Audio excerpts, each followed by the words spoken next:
راه السوق صح ما تيبغيش يسمع ليا. انا كنقولو 6 وهو كيقول لي تصعود. واش عمرك احتي هذا الموقف؟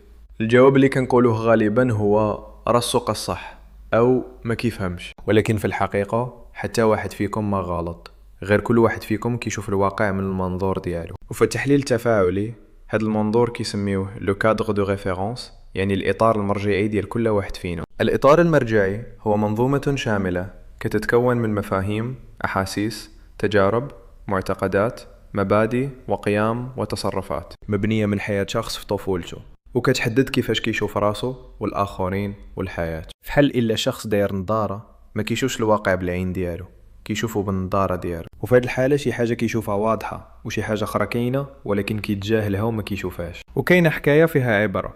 حمار ونمر تخاصموا على لون العشب. الحمار كيقول زرق والنمر كيقول خضر.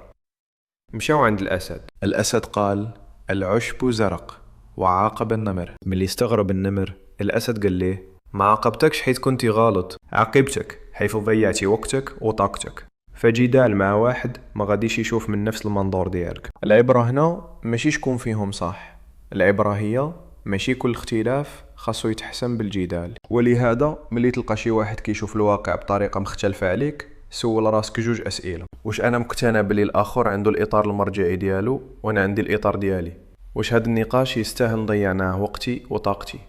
قبول الاختلاف ماشي ضعف، ولكن هو الذكاء اللي كيخليك تحافظ على وقتك وطاقتك لشي حاجة كتستاهل. إلا عجبك هذا الفيديو شاركه مع شي واحد محتاج يسمع هذه الفكرة، وخلي لي تعليق واش عمرك عشتي هذا الموقف.